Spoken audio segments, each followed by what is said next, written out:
This is an analysis of Richard II, Act 5, Scene 5, lines 1 through 66. Starting with lines 1 through 2.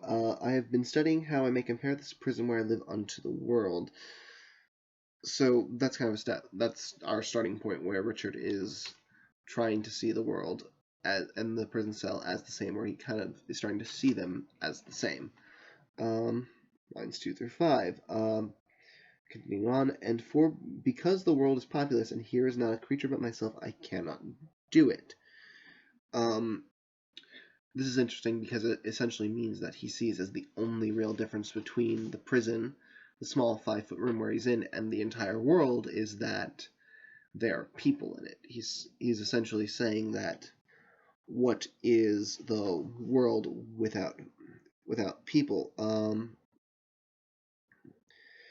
He's and that it could be a reference to that. It could he could be saying that without the people's support, without anyone behind him or with him, he's essentially like that. Then nothing really matters. Like that's not a world where he really matters or anything really matters. Okay.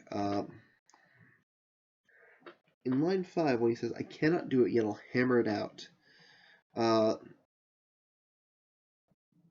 So it's hammered out.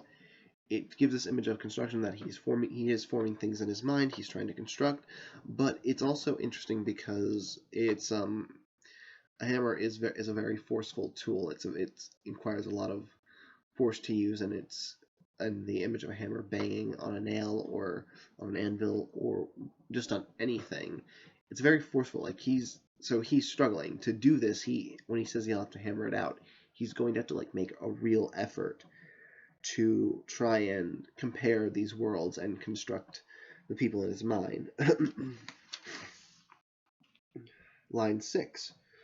My brain will prove the female to my soul. So this is possibly acknowledging the female's purpose, or a woman's purpose for growing a child in a room and raising the child. His brain, like all his thoughts, like he'll have to imagine the people. So his brain is doing the legwork. So I think that's possibly acknowledging the vital role that women play in bringing people into the world. They create people, and they raise them too.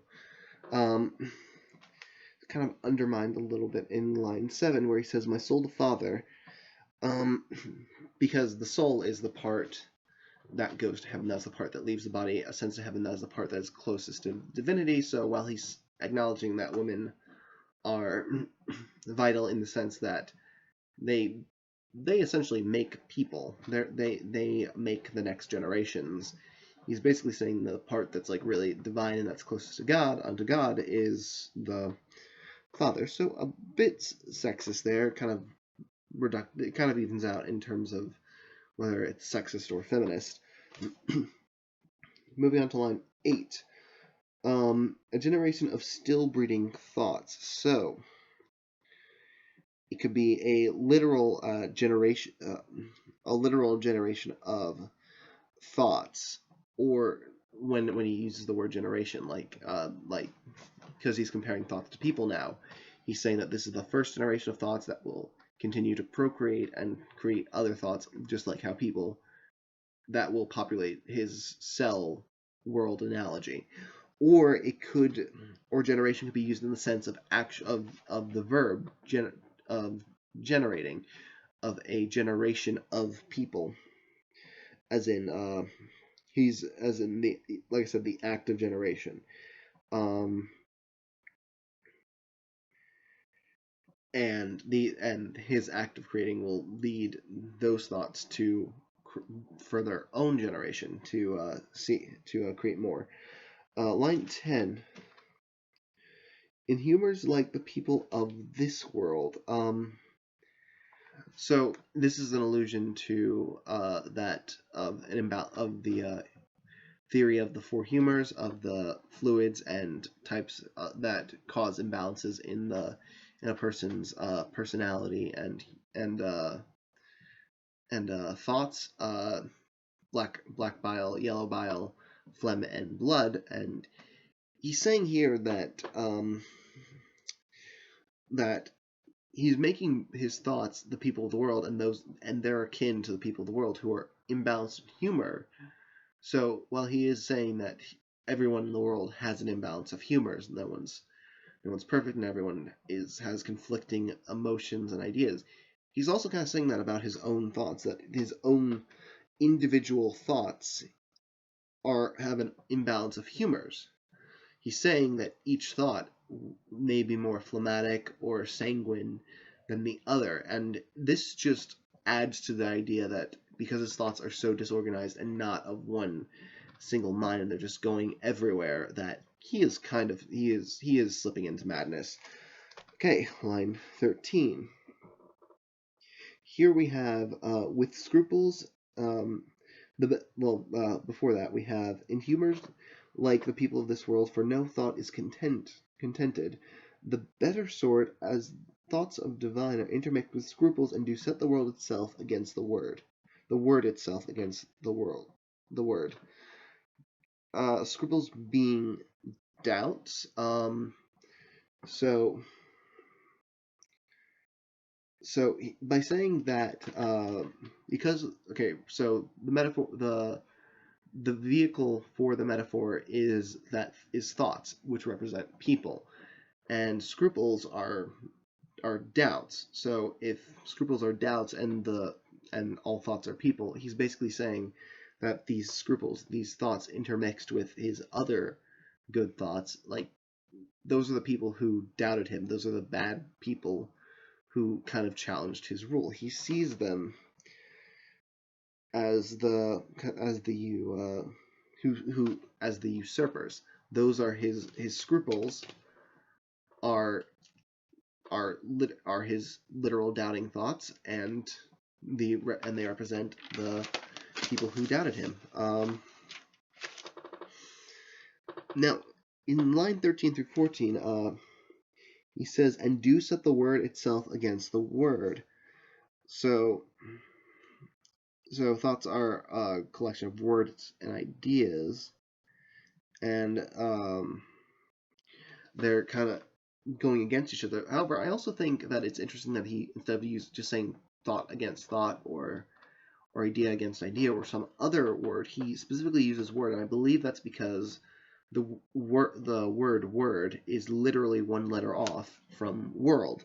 So that could be read, and I have read it several times, as do set the world itself against the world. So he's kind of saying that it's not just thoughts and people who are going against each other, but because he believes that people make up the world, that the world is kind of going against itself. Lines 15 through 17. As thus come little ones, and then again, it is hard to come as for a camel to thread the postern of a small needle's eye. So this is a biblical allusion to the greed. That the illusion is, it's hard for it's easier for a camel to fit through the eye of the needle than it is for a rich man to get into the kingdom of heaven.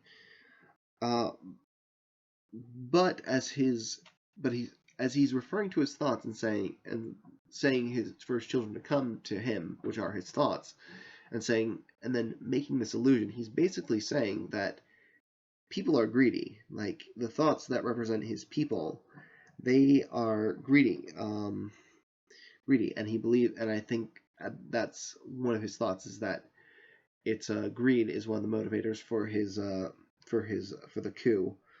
Lines 18 through 19. Thoughts tending to ambition, they do plot unlike wonders. So plotting, it has connotations of ambition. So the ambition thoughts of people led to Richard's unlikely downfall. Yes, because so he's saying on one hand that it was the people's ambitions that led to his unlikely downfall. But at the same time, that it was their thoughts of ambition. But he's as his thoughts are the people. He's describing the people themselves as just plotting and ambitious. And so that's what, like, either way it's read, whether he's describing thoughts leading to unlikely thoughts of ambition leading to unlikely circumstances, or he's directly addressing that the thoughts that are a vehicle for people were ambitious and led to his downfall. It's the same idea that ambition leads to unlikely circumstances, and in his case, an unfortunate one. 23 through in line 23, we have thoughts tending to contend flatter themselves. So the thoughts that they are. So he's saying, as Dr. Barnes said, flattery for Shakespeare that was usually used maliciously. It's a flattery isn't just praise; it's sycophantic praise, and it's very often very ingenuous. And this is used as a whole in the line. Thoughts tending to content flatter themselves that they are not the first of fortune's slaves, nor shall be the last, like silly beggars who, sitting in the stocks, refuge their shame, that they may have others must set there, and this thought they find a kind of ease, bearing their own misfortunes on the back of such as have before endured the like. Okay, so sorry about that line 24. So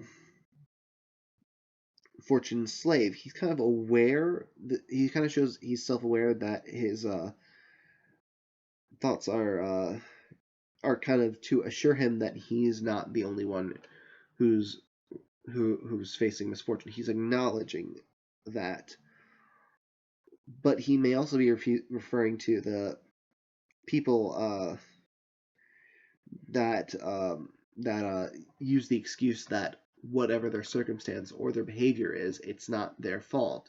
It's because of fortune. In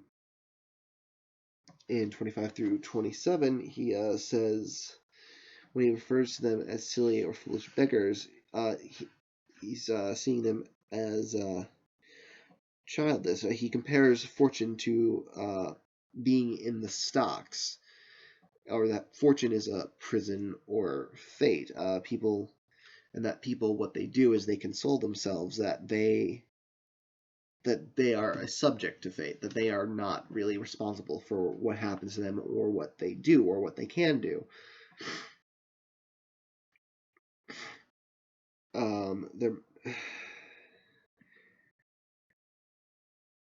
But this is kind of a bit of contradictory in lines 29 through 39, bearing their own misfortunes on the back of such as have before endured the like. Their misfortunes are their own and caused by them. Oh wait, no, sorry, not contradiction. People act like the burdens were just forced upon them by fate or other circumstances. But what Richard is asserting in those lines is that their misfortunes are their own. They're caused by their own actions, at least in some part. Then we have in line 31, thus I plain one person, many people. So he could. There are a few things that this could be. He could be just the people. It could just be directly, and like saying in his world he plays many people. All his thoughts are the people, but he may also be saying that as all the people, his thoughts are contradictory. They are warring with each other. If his thoughts represent the whole world, once again, it gives this idea that he's kind of losing it. He's losing it. His thoughts are working all against each other, and they're all coming together and conflicting and fighting. Lines 32 through 38. This is And none can. Sometimes am I king, then treason makes me wish myself a beggar, and so I am. Then crushing penury persuades me that I was better when a king. Then am I kinged again, and by think that I am unkinged by Bolingbroke, and straight am nothing. So there's this constant repetition and flipping of I am and am I. It's which is, I believe is used interchangeably to invoke uncertainty. Even in the wording itself, like he changes by using them interchangeably. I am and am by mean the same thing.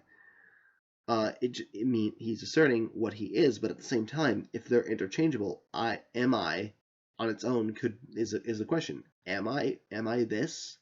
And so I am is also that, and just flipping it back and forth kind of changes it, and it shows his kind of conflicting thoughts of that he can't consistently, even in his own wording, choose which way he wants to phrase something.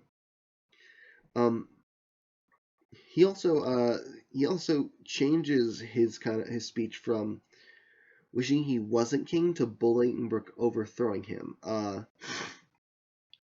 In the reason for why he was overthrown, and so that once again it this confusion of thoughts of whether his desire to not be king was because of why he's not king. Is that because of Bolingbroke, or did he subconsciously self-sabotage because he didn't want to be king? He doesn't know anymore.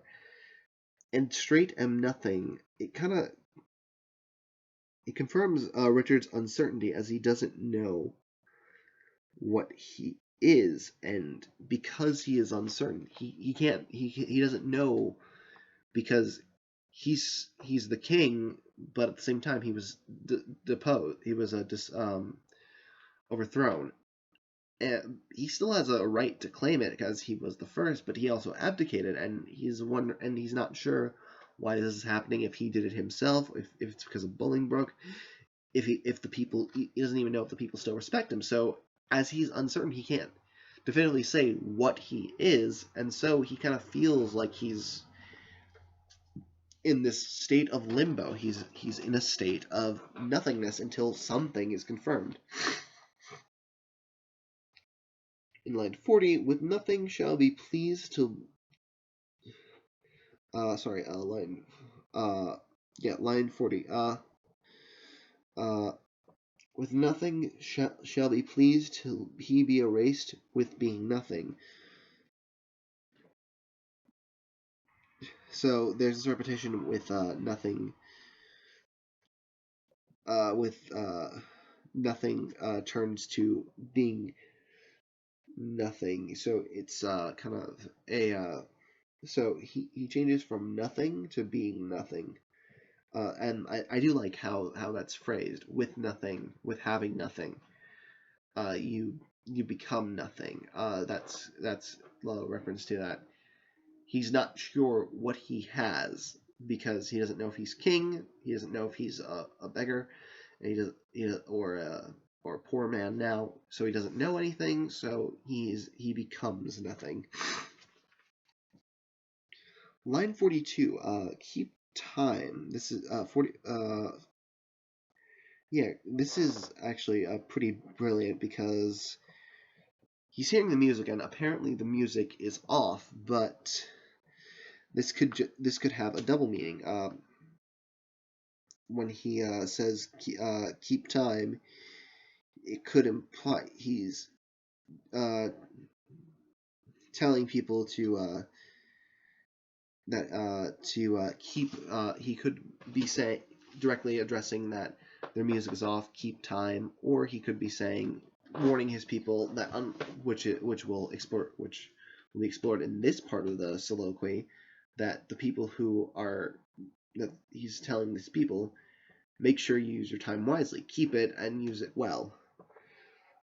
He may also be trying to say keep it away because as explored it further in the next few lines, time hasn't been kind to him or will not be kind to him, and so he's asking them to keep it with them and away from him.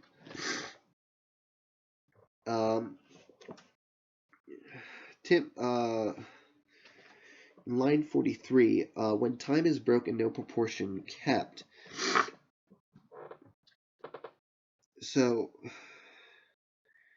uh, so that refers to the beat, but when there is no time, there's in music, there's really like no order, no discernible pattern. If people aren't keeping the same rhythm, especially when you have multiple instruments and uh, on different times, on different beats, there's no order to anything, and that just once again solidifies this idea that he is going insane, and also and maybe his feelings that even if that he's not going insane, but like the world is that everything is going upside down. He's no longer king. Everyone's supporting Bolingbroke when they were just like a while ago supporting him. He's not sure what's going on. 45 through 46. And here I have the daintiness of ear to check time broken in a distorted string.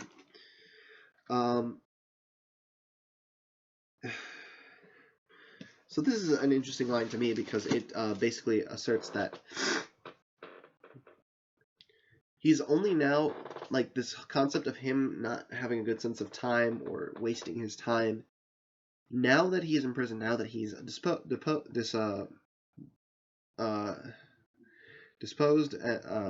and has no time left.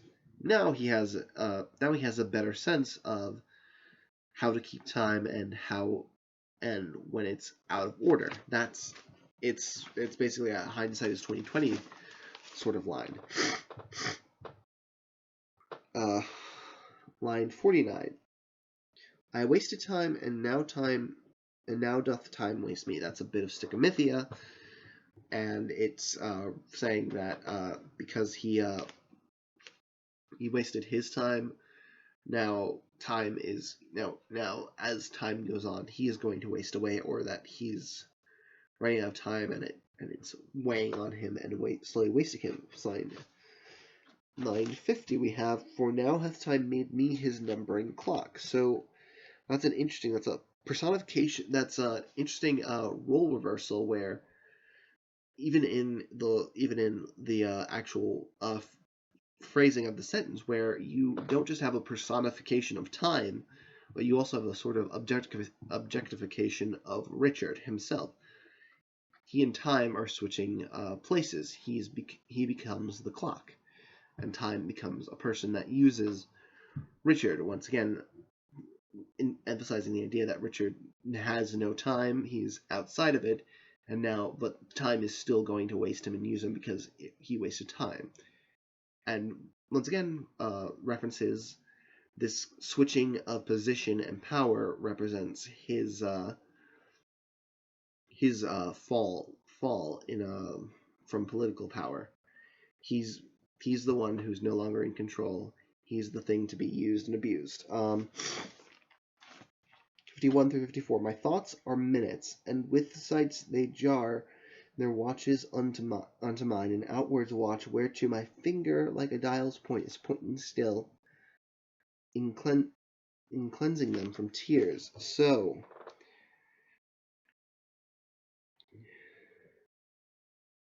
his thoughts, which could also still represent people as their tenor, which could the people, his thoughts could still be a vehicle for the tenor, which could be people. But now there's a second one added onto that, which are minutes, and which sigh and jar his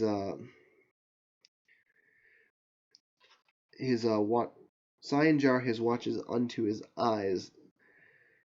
It could be the size of his people, like their misery, or the size of his thoughts, his sad thoughts, bringing tears to his eyes, and makes him aware of his impending doom, or everything he did wrong. So it's kind of saying, so whether the tenor is people, whether it's people or his thoughts, or both, because now we essentially have a triple metaphor with a tenor, a vehicle, and a vehicle and tenor.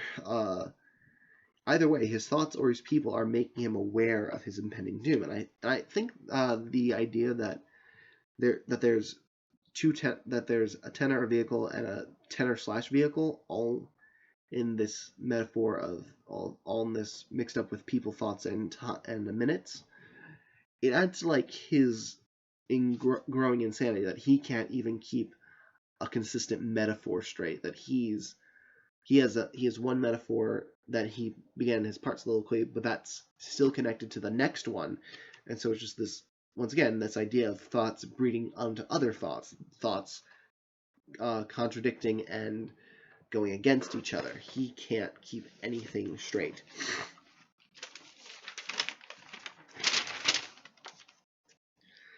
In lines 55 through 57, now, sir, the sound tells what hour it is, and are clamorous groans that strike upon my heart, which is the bell. So his heart beats with the passing of the hour. It reminds, and to me, that's like an allusion to like a death knell or a church bell that tolls for the dead.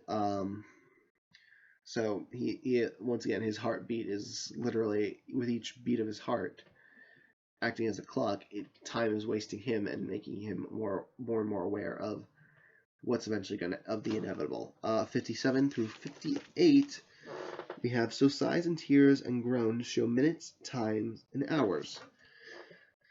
So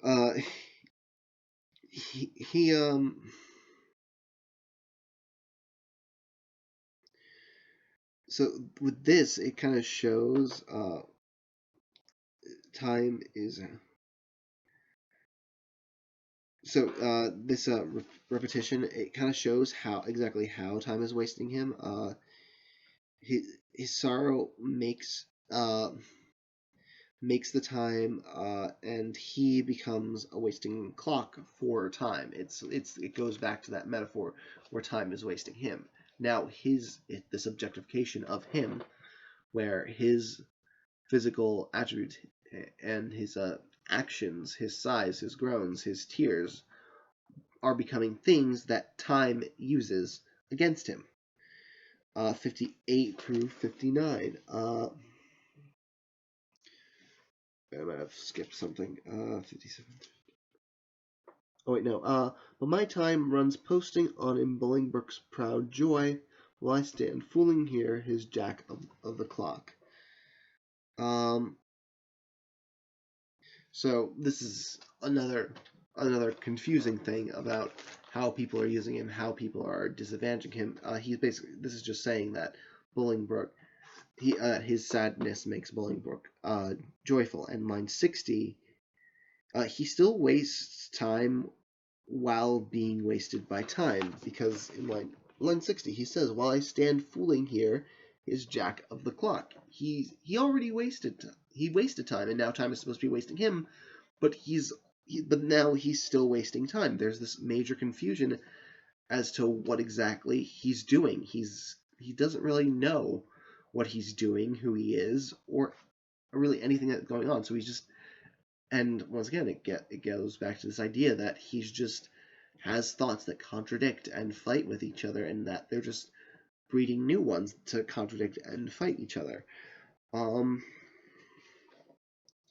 Line 61. This music mads me. I just like that because it's a bit of alliteration, and I just personally like to mention that. But in 62 through 63, for though it have holp madmen to their wits, in me it seems it will make wise men mad. Okay, that's more Stickamithia and this idea that everything is kind of backwards for Richard now, that music, which should be making him feel better, feel safer, is maddening to him because he knows that it's for him being deposed, for him being overthrown. Finally, in 64 through 66, yet blessing on his heart that gives it me, for 'tis a sign of love, and love to Richard is a strange brooch in all this hating world. This is interesting because he's it's basically a withdrawal of all his previous statements that the music isn't for him, that time is wasting him, that everyone is already against him. And I think this may be because perhaps because the music can't keep time, uh he feels that because the music isn't keeping time and time is his enemy, he's not being wasted by time, which is represented by his sadness. So he's kind of saying that be I can't this music is for me because time is my enemy, but and because it's and because the music, because the beat is off, because it's preventing me from keeping time, I can't be affected by time. But overall, it at the very end you have this last contradicting um, thought of a different humor than everything else, and what just adds to this idea that he's confused and definitely going mad, and he feels the world is going mad and everything's against him. He is a sad, broken man, and it's a very good speech with lots of metaphors tangled and adding on to others and breeding more metaphors that contradict.